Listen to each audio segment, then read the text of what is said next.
এক্সামের জন্য আমরা যদি প্রত্যেকটা টেক্সটের যেই কোর কনসেপ্টগুলো আছে, কোর কনসেপ্টগুলো যদি আমাদের ক্লিয়ার থাকে, তাহলে আমাদের যেরকম করে কোয়েশ্চেন করুক অথবা যে দিক থেকে কোয়েশ্চেন করুক, আমরা ইনশাআল্লাহ এগুলো কভার করে ফেলতে পারবো। কিন্তু আমরা যদি মেন টেক্সটটাই না বুঝি, তাহলে হচ্ছে সমস্যা হবে কি, আমরা বানায় লিখতে পারবো না। কিন্তু যদি আমরা মেন টেক্সটের কোর কনসেপ্টগুলো বুঝি, তাহলে আমরা যেভাবে হোক কিছু না কিছু হলেও বানায় লিখতে পারবো। তো আমাদের মিডের জন্য যেই 2টা বই থেকে 5টা টপিক দিয়েছে, এখান থেকে আজকে ফার্স্ট যে বই অর্থাৎ বেকনের এসেস, এখান থেকে আমরা 4টা যে এসে আছে, 4টা এসে নিয়ে একটু আমরা যেই সেন্ট্রাল ধারণাটা আছে, সেন্ট্রাল থিমটা আছে অথবা কোর কনসেপ্টগুলো আছে, সেগুলো আমরা একটু ডিসকাস করার চেষ্টা করবো ইনশাআল্লাহ। তো ফার্স্ট যে এসেটা আছে সেটা হচ্ছে অফ ফ্রেন্ডশিপ। তো অফ ফ্রেন্ডশিপ এই এসেটা বেসিক্যালি হচ্ছে বন্ধুত্বের যেই অ্যাডভান্টেজ আছে, বন্ধুত্বের যেই সুবিধাগুলো আছে সেগুলোর উপরে, আর বন্ধুত্ব না থাকার যে অসুবিধা আছে সেটার উপরে। এটা হচ্ছে জাস্ট এই 2টা জিনিসের একটা কম্পাইলেশন বলা যায়। তো ফার্স্ট অফ অল যেই জিনিসটা দিয়ে স্টার্ট করতেছে সেটা হচ্ছে সলিটিউড ইজ আনসিভিলাইজড। এটা দিয়ে বেকন স্টার্ট করতেছে যে মানুষ প্রকৃতিগতভাবেই দলবদ্ধভাবে থাকতে বা সমাজে থাকতে পছন্দ করে, বা সমাজে থাকা এটাই তার বৈশিষ্ট্য। অন দ্য আদার হ্যান্ড একটা হিংস্র পশু, তার স্বভাব হচ্ছে সে একাকী থাকবে, সে হচ্ছে দলবিচ্ছিন্নভাবে থাকবে, এটা হচ্ছে তার স্বভাব। তারপর হচ্ছে বেকন ফ্রেন্ডশিপের জন্য অনেকগুলো অ্যাডভান্টেজ উল্লেখ করে। ফর এক্সাম্পল, যে একজন ফ্রেন্ড থাকলে তার হচ্ছে ইমোশনাল যেই ইয়াটা আছে, কানেকশনটা আছে, সেটা বিল্ড আপ হয়। সে তার খুশির সংবাদগুলো ফ্রেন্ডের সাথে শেয়ার করতে পারে। অ্যাজ এ রেজাল্ট তার খুশিটা আরও বেশি মনে হয়। তার যদি কোনো কষ্টের সংবাদ থাকে, সেটা কষ্টের ইনসিডেন্টস থাকে, সেটা হচ্ছে সে তার ফ্রেন্ডের সাথে শেয়ার করতে পারে, ফলে তার কষ্টটা আর একটু কম মনে হয়। তারপর হচ্ছে friendship brings better understanding. Begum বলতেছে যে একজন ফ্রেন্ডের সাথে আমি যখন আমার একটা আইডিয়া শেয়ার করব, তখন আমার যে আইডিয়ার মধ্যে ভুল ত্রুটি আছে সেগুলো সে ক্লিয়ার করে দিবে। আমার যদি কোনো সাজেশন লাগে, সেই সাজেশনটাও সে খুব ভালোভাবে দিয়ে দিবে। আর ফাইনালি হচ্ছে a man with a friend has 2 lives. For example, আমার কোনো একটা কাজ সেটা আমি করতে পারি নাই, এই কাজটা করার আগেই হচ্ছে আমার ডেথ চলে আসছে। তো আমার এই ডেথের পরে আমার যেই লাইফটা আসলে, আমার লাইফ স্প্যানটা কিন্তু শেষ হয়ে গেছে। কিন্তু আমার ফ্রেন্ড, সে কিন্তু আমার এই ড্রিমটা সম্পর্কে জানে যে আমি এই কাজটা করতে চাইছিলাম, কিন্তু আমি এই কাজটা পুরো করতে পারি নাই। তো সে কী করতে, সে অন বিহাফ অফ মি, সে আমার এই কাজটা করে দিচ্ছে, হুইচ ইজ আমি পৃথিবীতে না থেকেও আমি হচ্ছে এই কাজটা কমপ্লিট করতে পারতেছি। তারপর হচ্ছে এখান থেকে কিছু কোয়েশ্চেনের স্যাম্পল দেখতে পারি। ফর এক্সাম্পল, কিছু কোর্স আছে এখানে, এটার মধ্যে এসেটার মধ্যে অনেকগুলো কোর্স আছে। তো কোর্সগুলো থেকে একটা কোর্স এখানে দেওয়া আছে। এই কোর্সটা দিয়ে বেকন বেসিক্যালি কী বুঝাইতে চাইছে। তারপর হচ্ছে আরেকটা ইম্পর্টেন্ট, এটা হচ্ছে মোস্ট ইম্পর্টেন্ট জিনিস এই এসেটার, সেটা হচ্ছে fruits of friendship. Fruits of friendship বলতে বেসিক্যালি হচ্ছে ফ্রেন্ডশিপের যেই সুবিধাগুলা, ফ্রেন্ডশিপের যেই ফলাফলগুলা, সেগুলো বোঝানো হয়। যেমন আমরা একটু আগে বললাম যে আমি যে কাজটা করে যেতে পারি নাই, আমার ফ্রেন্ড সেটা করে দিয়ে যেতে পারতেছে, এটা হচ্ছে একটা ফ্রুট। আবার আমার পেনগুলো আমি আমার ফ্রেন্ডের সাথে শেয়ার করতে পারতেছি, এটা হচ্ছে একটা ফ্রুট। তারপরের জিনিসটাতে আমরা যাই। তারপরের জিনিসটা হচ্ছে contrast modern day friendship with Bacon's friendship. তো বেকন এখানে ফ্রেন্ডশিপের যেই স্ট্রাকচারটা দিছে অথবা ফ্রেন্ডশিপের যে বৈশিষ্ট্যগুলো বলছে, সেগুলোর সাথে আমাদের modern day social media friendship, social media ফ্রেন্ডশিপের একটা কন্ট্রাস্ট করতে হবে। এগুলো কিন্তু কোনোটাই এক্সামে আসবে না, এগুলো এক্সামে আসার কোনো চান্স নাই। এগুলো জাস্ট ফর একটা আইডিয়ার জন্য এগুলো এখানে লেখা। আচ্ছা, নেক্সট এসেটা হচ্ছে এবার অফ রিভেঞ্জ। রিভেঞ্জ মানে হচ্ছে প্রতিশোধ। তো প্রতিশোধকে বেকন বলতেছে প্রতিশোধ জিনিসটা হচ্ছে আনসিভিলাইজড, জন্তু জানোয়ারের কাজ, এটা মানুষের কাজ না। তো এই আনসিভিলাইজড কাজটা কখনো ভালো কাজ হইতে পারে না, এটা কোনো ভালো মানুষ করতে পারে না। কেন? ফর এক্সাম্পল, আমার একটা এনিমি, সে হচ্ছে আমাকে একটা ঘুষি দিল। তো সে আমাকে একটা ঘুষি দেওয়ার ফলে আমি কী করলাম, আমি তাকে পাল্টা একটা ঘুষি দিলাম। তো জিনিসটা কী হলো, জিনিসটা হচ্ছে সে আমাকে একটা ঘুষি দিল, আমিও তাকে একটা ঘুষি দিলাম, আমরা দুজন হয়ে গেলাম ইকুয়াল, আমাদের মধ্যে কোনো পার্থক্য নাই। কিন্তু অন দ্য আদার হ্যান্ড আমার এনিমি আমাকে একটা ঘুষি দিল, কিন্তু আমি তাকে বললাম যে না, তোকে মাফ করে দিলাম। তো এখানে হচ্ছে আমি তার থেকে মোরালি সুপেরিয়র, সে আমার থেকে মোরালি ইনফেরিয়র। তো এই জিনিসটা বেকন বোঝাতে যাচ্ছে যে আমরা যদি কারোর থেকে রিভেঞ্জ না নিয়ে তাকে যদি আমরা ক্ষমা করে দিতে পারি, তাহলে সেটা হচ্ছে আমাদের মোরাল সুপেরিয়রিটির পরিচায়ক। তারপর আরেকটা জিনিস, এটা হচ্ছে বেকনের সবচেয়ে স্ট্রেঞ্জ যে রিজনিংগুলো আছে সেটার একটা, এই জিনিসটা আদার রিজনস এগেনস্ট টেকিং রিভেঞ্জ। তো বেকন বলতেছে যে একটা মানুষ যখন একটা খারাপ কাজ করতেছে, ফর এক্সাম্পল সে চুরি করতেছে, তো চুরি করাটা বেসিক্যালি হচ্ছে সে চুরি করার জন্য চুরি করতেছে না, সে হচ্ছে চুরি করতেছে তার মধ্যে কোনো একটা অ্যাম্বিশন আছে। ফর এক্সাম্পল সে হচ্ছে টাকা পয়সা পাইতে চায়, অথবা সে হচ্ছে যে ফেমাস হইতে চায়। তো এই জিনিসগুলো হচ্ছে তার ভিতরে সাইকোলজিক্যালি কাজ করতেছে। তো এই জিনিসগুলোর জন্যই সে বেসিক্যালি এই খারাপ কাজটা করতেছে, not only for doing a wrong. একটা খারাপ কাজ করার জন্য যে সে খারাপ কাজ করতেছে, এই জিনিসটা কখনো ভাবা উচিত না। আর যেহেতু সে একটা খারাপ কাজ করার জন্য খারাপ কাজ করতেছে না, সেজন্য আমাদের জন্য কখনোই উচিত না যে তার থেকে রিভেঞ্জ নেওয়া। সে যদিও আমাদেরকে হার্ট করে থাকে, সে যদিও আমাদের অনেক বড় ক্ষতি করে থাকে, তার থেকে আমাদের রিভেঞ্জ নেওয়া উচিত না। তো এই লজিকটার সমস্যা হচ্ছে বেকন এমন একটা জিনিসকে লজিক্যাল রিজন হিসেবে দাঁড়া করাচ্ছে যেটা আসলে কোনো ভ্যালিডিটি নাই। এখন বেকনকে বলছে কে যে একজন মানুষ খারাপ কাজ করার জন্য খারাপ কাজ করে না, তার অন্য কোনো ইন্টারেস্ট থাকতে পারে? এটা বেসিক্যালি আমার কথা না, এটা হচ্ছে ক্রিটিকদের কথা। ক্রিটিকরাই বেকন সম্পর্কে এই কথাটা বলছে যে এটা একটা ফল্টি রিজনিং, যেটার আসলে কোনো ভ্যালিডিটি নাই। তারপর হচ্ছে হোয়েন রিভেঞ্জ ইজ টলারেবল।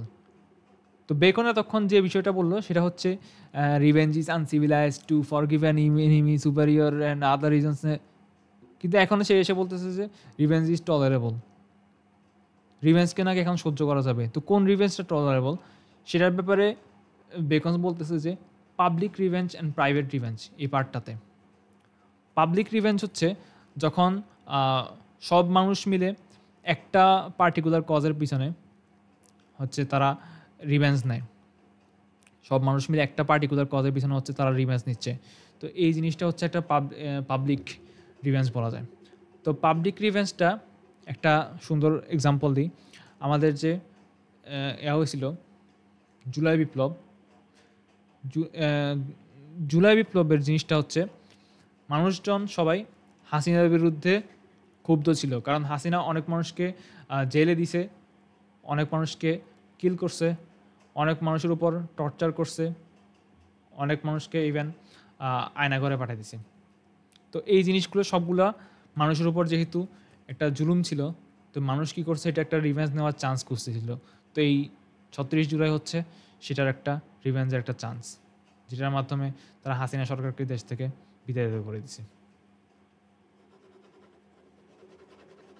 আচ্ছা, তারপর আমরা পরের টপিকে যাই। পরের টপিক হচ্ছে রিভেঞ্জ এগেইনস্ট আ ফ্রেন্ড।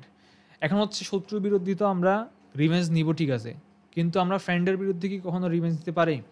তো এখানে একটা সুন্দর আর্গুমেন্ট আছে যে আমরা যদি ফ্রেন্ড থেকে গুডটা নিতে পারি, ফ্রেন্ড থেকে যদি আমরা গুডটা নিতে পারি, তার থেকে আমরা এক্সপেক্টও করি যে সে আমাদের জন্য গুড করবে, তাহলে তার ইভিলটাকে কেন আমরা সহ্য করতে পারবো না?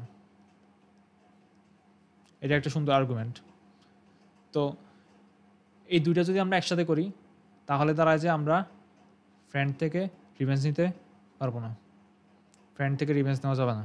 ফ্রেন্ডের যেই ত্রুটিগুলো আছে, ফ্রেন্ড আমাদের জন্য যেই আমাদেরকে যেভাবে মানে খারাপ করছে আমাদের, সেই জিনিসগুলোকে আমাদের টলারেট করতে হবে। আর তারপর হচ্ছে ব্রুডিং ওভার দ্য রং ডান। কেউ একজন আমার কোনো একটা ক্ষতি করছে, তো এর মানেই যে আমি তাকে রিভেঞ্জ নেওয়ার জন্য, তার থেকে রিভেঞ্জ নেওয়ার জন্য আমি রেডি হইতে হবে, তাকে কোনোভাবে ক্ষতি করতে হবে। তো এই জিনিসটা কিন্তু আসলে ঠিক না।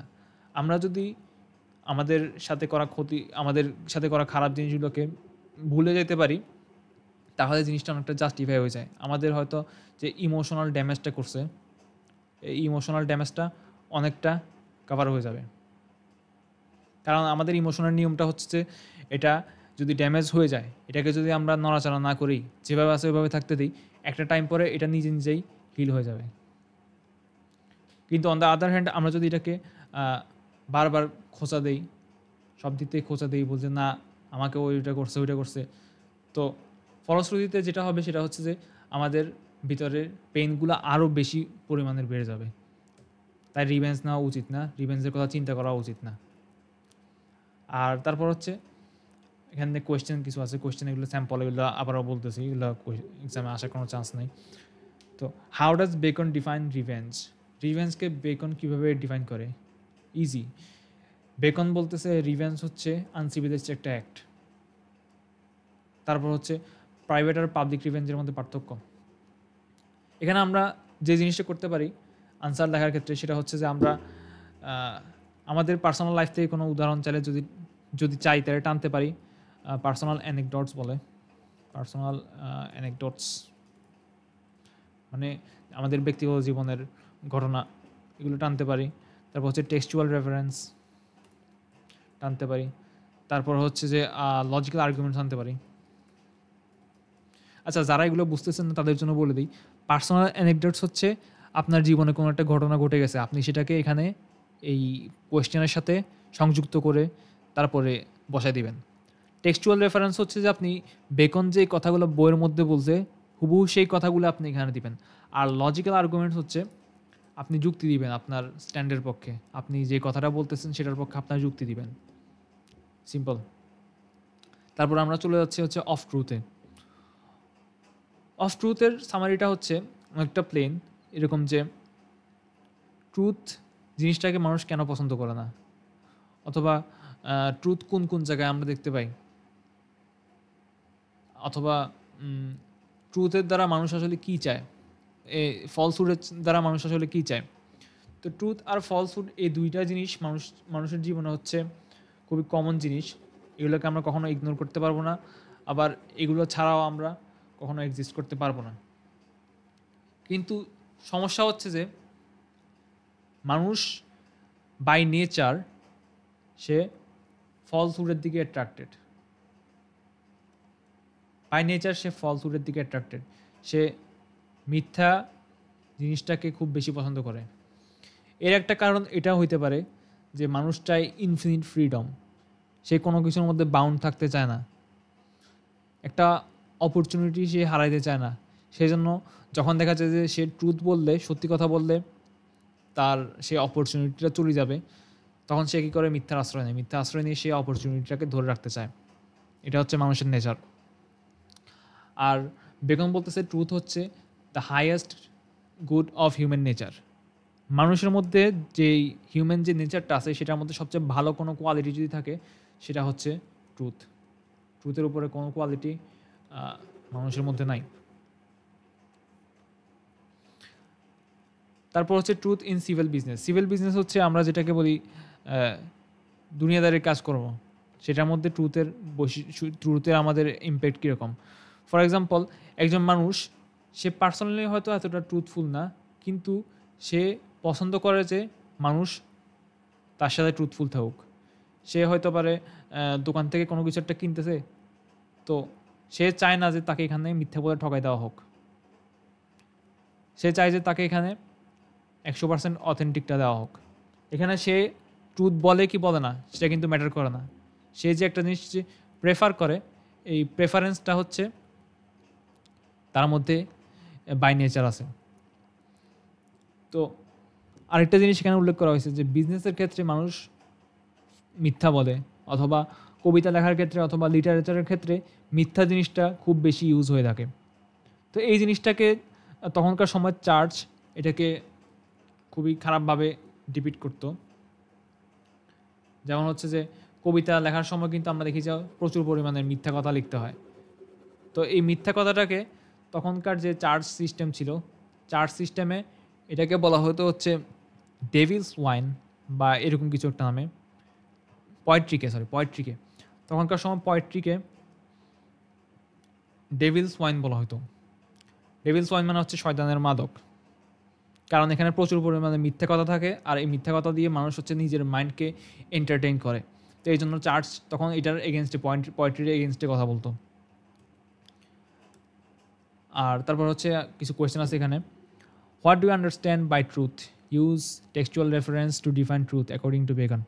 তো বেকন এই টেক্সটের মধ্যে যেই ট্রুথকে যেভাবে ডিফাইন করছে আমরা সেটা ইউজ করতে পারি, অথবা আমাদের যে পার্সোনাল আন্ডারস্ট্যান্ডিং আছে, একটু আগে যে বললাম পার্সোনাল অ্যানেকডোটস অথবা পার্সোনাল এক্সপিরিয়েন্সও বলতে পারি এটাকে আমরা পার্সোনাল এক্সপিরিয়েন্স ইউজ করে ট্রুথ বলতে আমরা কী বুঝি সেটাকে আমরা ডিফাইন করতে পারবো। আর তারপর হচ্ছে why do people seem to choose falsehood over truth? এটা একটা কোয়েশ্চেন হইতে পারে, এটা ম্যাম দিবে অথবা দিবে না। তারপর হচ্ছে how is truth and falsehood presented in Bacon's essay? তো এটা হচ্ছে ফুল যেই এসেটা আছে সেটার মধ্যে একটা কন্ট্রাস্ট দেখানো হয়েছে, যে ফলসহুড এটা, ট্রুথ এটা, মানুষ এটা করতেছে ওইটা করতেছে, সাইড বাই সাইড একটা কম্পারিজন দেখানো হয়েছে। তো আমরা হচ্ছে টেক্সট থেকে আমরা এভিডেন্সগুলো ইউজ করতে পারবো। এখন আসলে এই সবগুলো কোয়েশ্চেন কিন্তু চ্যাট জিপিটি দিলে চ্যাট জিপিটি সুন্দর করে গুছিয়ে দিবে।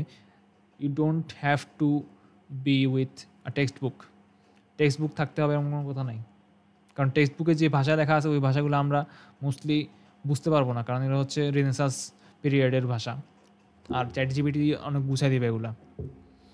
How does the representation of information in the media can be studied under the light of Bacon's truth? এই কোয়েশ্চেনটা একটু বড় হলেও এটার মূল সারাংশ এটা হচ্ছে যে, ফর এক্সাম্পল আমরা একটা নিউজ দেখতেছি, এই নিউজটা কি আসলে ট্রু?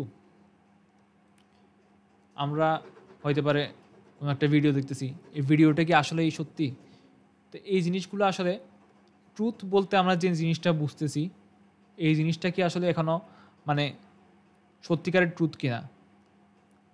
যেমন নিউজ পেপার যেগুলো আছে, নিউজ পেপার বেসিক্যালি হচ্ছে পলিটিক্যাল পার্টির দ্বারা ইনফ্লুয়েন্স থাকে।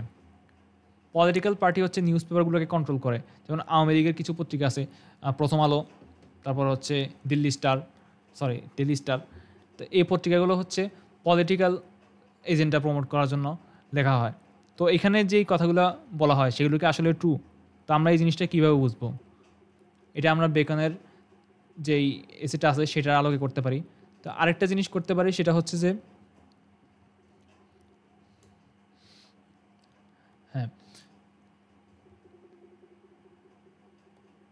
সেটা হচ্ছে যে মানুষ যে ট্রুথ থেকে ফলসহুডকে বেশি ভালোবাসে, অথবা ফলসহুডকে যে মানুষ নিজের পার্সোনাল এজেন্ডা প্রমোট করার জন্য, পার্সোনাল ইন্টারেস্ট প্রমোট করার জন্য ইউজ করে, সেই জিনিসটা আমরা বেকনের এসের আলোকে আমরা কীভাবে তুলে ধরব। আর তারপর হচ্ছে আমাদের লাস্ট যেই এসেটা আছে সেটা of marriage and single life. তো of marriage and single life এটা হচ্ছে একটা কন্ট্রাস্টিভ এসে বলা যায় বেকনের, যেখানে বেকন প্রচুর পরিমাণের লজিক্যাল আর্গুমেন্ট ইউজ করছে। লজিক্যাল আর্গুমেন্ট বলতে হচ্ছে যে সে দুইটার পক্ষে যুক্তি দিছে, যে এটা এই কারণে ভালো, ওইটা ওই কারণে ভালো, এটা এই কারণে খারাপ, ওইটা ওই কারণে খারাপ। তো ম্যারিজ আর সিঙ্গেল লাইফের মধ্যে প্রথমত যে জিনিসটা বেকন তুলে ধরছে সেটা হচ্ছে যে ম্যারিজ জিনিসটা আসলে খারাপ, কারণ ম্যারিড মেন অ্যান্ড ওমেন তারা হচ্ছে আসলে পাবলিকের কোনো বেনিফিট করতে পারে না, তারা হচ্ছে বেসিক্যালি তাদের নিজেদের বউ বাচ্চা ফ্যামিলি নিয়ে বিজি থাকে। অন দ্য আদার হ্যান্ড যারা সিঙ্গেল ম্যান আছে তারাই নাকি সমাজের সবচেয়ে বেশি ভালো কাজ করে, তারাই নাকি সমাজের সবচেয়ে বেশি কন্ট্রিবিউশন করে। আমি এটা জানি না এটা আসলে হিস্টোরিক্যালি বা আমাদের সোসাইটির কনটেক্সটে কতটুকু কারেক্ট, হয়তো পারে তখনকার সোসাইটিতে এটা সত্যি ছিল, কিন্তু এখনকার সোসাইটিতে এটা আমরা রিলেট করতে পারবো কি না সেটা জানি না। তারপর হচ্ছে people guided by self interest want to remain childless. For example যারা অনেক বেশি ধনী তখনকার সময়, এখনকার সময় না, যারা অনেক বেশি ধনী তারা চায় না যে তাদের টাকা পয়সাগুলো তারা তাদের বাচ্চা কাচ্চার পিছনে খরচ করে ফেলুক, তাদের ফ্যামিলির পিছনে খরচ করে ফেলুক। কারণ তারা তাদের টাকাগুলোকে সেভ করে রাখতে চায় যাতে মানুষ তাদেরকে রেসপেক্ট করে, মানুষ তাদেরকে বলে যে দে আর rich people.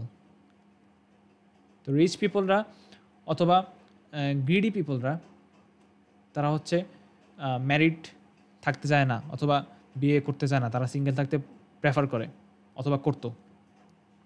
On the other hand আমরা যদি দেখি যারা ম্যারিড ম্যান অ্যান্ড ওমেন, তারা যেটা করে সেটা হচ্ছে যে তারা নিজের ফ্যামিলির জন্য সবচেয়ে বেশি স্পেন্ড করে। তো এখানে আরেকটা জিনিস বেকন মেনশন করছে তার এসের মধ্যে, সেটা হচ্ছে যে চ্যারিটি জিনিসটা, অর্থাৎ দানশীলতা, চ্যারিটি বিভিন্ন সামাজিক কাজে অথবা বিভিন্ন পারপাসে মানুষের কল্যাণে যেই ডোনেশনটা করা হয়, তো এই ডোনেশনটা হচ্ছে বেসিক্যালি যারা সিঙ্গেল আছে তারা বেশি করে, কারণ যেহেতু তাদের কোনো ফ্যামিলি নাই, তাদের ফ্যামিলি না থাকার কারণে the public is their family. আর সেজন্য তারা সবচেয়ে বেশি চ্যারিটেবল হয়। কিন্তু যারা ম্যারিড ম্যান অ্যান্ড ওয়েমেন আছে তারা হচ্ছে নিজের ফ্যামিলি পর্যন্ত টাকা খরচ করা নিয়ে বিজি থাকে। তারপর হচ্ছে marriage advantages and disadvantages of single life. তো সিঙ্গেল লাইফের জিনিসটা হচ্ছে তাদের যেহেতু কোনো ধরাবাঁধা রেসপন্সিবিলিটি থাকে না, তারা যে কোনো সময় যে কোনো কিছু হয়ে যেতে পারে। তারা হইতে পারে যে তারা নিজের সেলফ ইন্টারেস্টে মানুষের জন্য কল্যাণ করতেছে, আবার নিজের সেলফ ইন্টারেস্টে মানুষের জন্য তারা খারাপ কাজ করবে, অর্থাৎ মানুষের এগেনস্টে তারা খারাপ কাজ করবে। এটা হইতে পারে কারণ তাদের যেহেতু কোনো ফ্যামিলি নেই, তাদের কোনো রেসপন্সিবিলিটিও নাই। আবার আরেকটা জিনিস হচ্ছে তারা নাকি ভালো সিটিজেন হয় না। ভালো সিটিজেন বলতে হচ্ছে তারা যে দেশটাতে বসবাস করতেছে তারা লং টার্ম সেই দেশটাতে থাকার প্রয়োজনীয়তা অনুভব করে না, কারণ যেহেতু এখানে তাদের কোনো ফ্যামিলিয়াল বন্ড নাই, তারা অন্য জায়গায় ঘোরাফেরা করতে পছন্দ করে। তারপর হচ্ছে যারা সিঙ্গেল আছে তাদের হচ্ছে আরেকটা সমস্যা, তারা হচ্ছে সেলফ ইন্টারেস্ট দ্বারা বেশি ড্রিভেন হয়। তারা নিজের কাছে যেটা করতে ভালো লাগে সেটা তারা বেশি বেশি করে। আর ম্যারেজের যেই বেনিফিট আছে, ম্যারেজের অনেকগুলো বেনিফিট বর্ণনা করা হয়েছে, তার মধ্যে একটা হচ্ছে যে ম্যারেজ হিউম্যানাইজেস ম্যান। এখন একজন মানুষ যখন রেসপন্সিবল হবে, তার কোনো রেসপন্সিবিলিটি থাকবে, তার একটা ফ্যামিলি থাকবে দেখাশোনা করার জন্য, তখন সে প্রত্যেকটা স্টেপ খুবই কেয়ারফুলি চুজ করবে। সে একটা আনমেরিড ম্যানের মতো র্যান্ডমলি কোনো ডিসিশন মেক করতে পারবে না। প্রত্যেকটা কাজ করার সময় তাকে ভাবতে হবে যে আমি যখন এটা করতেছি তো পরবর্তী কাজটা আমার করা উচিত কিনা, পরবর্তী কাজটা করলাম কিন্তু এরপরের কাজটা করা উচিত না, না এটা আমার ফ্যামিলির ক্ষতি হবে আমি করবো না, পরেরটা করা উচিত কিনা, না আমার এটা সোসাইটির ক্ষতি হবে আমি এটা করবো না, তারপরটা করা উচিত, হ্যাঁ। তো প্রত্যেকটা জায়গায় সে খুবই কেয়ারফুলি ডিসিশন মেক করবে। অ্যাজ এ রেজাল্ট আমাদের যে সোসাইটি আছে, আমাদের সোসাইটির যে বেসিক ইউনিট সেটা হচ্ছে যে ফ্যামিলি। এই ফ্যামিলি জিনিসটা হচ্ছে সোসাইটিকে আরও বেশি ওয়েল অর্গানাইজড অথবা স্ট্রাকচার্ড করতে সাহায্য করে। তারপর হচ্ছে ম্যারেজ অ্যান্ড ডিফারেন্ট প্রফেশনস। তো এখানে বেকন একটা আর্গুমেন্ট আছে, সেটা হচ্ছে যে যাদের ম্যারেজ প্রয়োজন আছে আর যাদের ম্যারেজ প্রয়োজন নাই, কাদের ম্যারেজ প্রয়োজন আছে, যাদের হচ্ছে একটা মানে সোসাইটিতে কন্ট্রিবিউট করতে হবে বা এমন কিছু যে কাজে তাদের আনইন্টারাপ্টেড ফোকাসের প্রয়োজন নাই অথবা মানুষ থেকে দূরে থাকার প্রয়োজন নাই, তো তাদের জন্য হচ্ছে ম্যারেজ। আর যারা মানুষ থেকে দূরে থেকে তারা সোসাইটির জন্য বড় কিছু কন্ট্রিবিউট করতে চায়, তাদের জন্য হচ্ছে সিঙ্গেল থাকাটা বেস্ট। ফর এক্সাম্পল বেকন একটা জিনিস বললো, সেটা হচ্ছে যে যারা প্রিস্ট আছে, প্রিস্টদের জন্য হচ্ছে সিঙ্গেল থাকাটা হচ্ছে বেস্ট।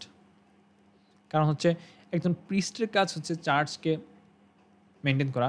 তো চার্চকে মেনটেন করার জন্য তার যে ফোকাসটা আছে সে ফোকাসটা সে চার্চের লোকদের প্রতি দিতে হবে। সে যদি তার ফ্যামিলির প্রতি ফোকাস দেয় তাহলে সে চার্চের প্রতি ফোকাস দিতে পারবে না। So that's why it's recommended for a priest to be single. তারপর হচ্ছে categories of husbands and wives. এটা একটা অনেক গুরুত্বপূর্ণ part, one of the most important পার্টও বলা যায় এটাকে। সেটা হচ্ছে যে কোন কোন ধরনের হাজব্যান্ডের ওয়াইফ আছে। তো কিছু কিছু মানুষ আছে, কিছু কিছু পুরুষ আছে যারা হচ্ছে খুব বেশি সিরিয়াস, তারা খুব বেশি সিরিয়াস আর তারা হচ্ছে তাদের যেই রেসপন্সিবিলিটিস আছে সেগুলোর প্রতি খুব বেশি সিরিয়াস। তো এখানে একটা এক্সাম্পল দিচ্ছে, সেটা হচ্ছে ইউলিসিসের মতো। ইউলিসিস যেরকম হাজব্যান্ড ছিল ওইরকম হাজব্যান্ড। তারপর হচ্ছে যে যারা চেস্ট ওয়েমেন আছে, চেস্ট ওয়েমেনদের জন্য তাদের যদি একটা ভালো হাজব্যান্ড থাকে তাহলে তাদের জন্য এটা একটা প্রাইডের কারণ হয়, কারণ তারা তাদের চ্যাস্টিটি নিয়ে তখন প্রাইড করে যে হ্যাঁ, we are good women, we are not some random women on the internet. তারপরে হচ্ছে marriage at different stages of life. তো ম্যারেজের ডিফারেন্ট স্টেজেস বলতে হচ্ছে যে একটা জিনিস ম্যারেজ, কিন্তু এটা লাইফের 3টা স্টেজে 3 রকম করে বিহেভ করে। দ্য ফার্স্ট ওয়ান, যখন ইয়াং এজে ম্যারেজ থাকে তখন সেটা হচ্ছে দ্য সাবজেক্ট অফ রোমান্টিসিজম। তারপর হচ্ছে মিডল এজ, মানুষের যখন মিডল এজে চলে যায় তখন হচ্ছে সেটা আর রোমান্টিসিজম থাকে না, সেটা হয়ে যাচ্ছে কম্পেনিয়নশিপ। আর ফাইনালি মানুষ যখন ওল্ড এজে চলে যায় তখন সেটা হয়ে যায় হচ্ছে সাপোর্ট। যেমন একজন মানুষ যদি বুড়ো হয়ে যায় তার স্ত্রী তাকে তখন একজন নার্সের মতো সার্ভ করে। এই নার্স জিনিসটা আসার কারণে এখানে একটা জিনিস চলে আসে, সেটা হচ্ছে জেন্ডার রোলস।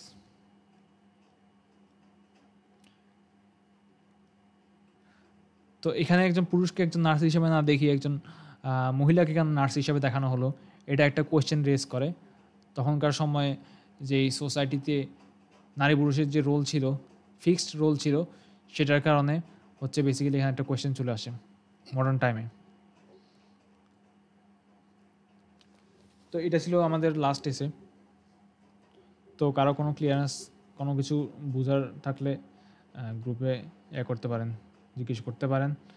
আর আমি এটা হচ্ছে পিডিএফটা দিয়ে দেওয়ার চেষ্টা করবো ইনশাল্লাহ।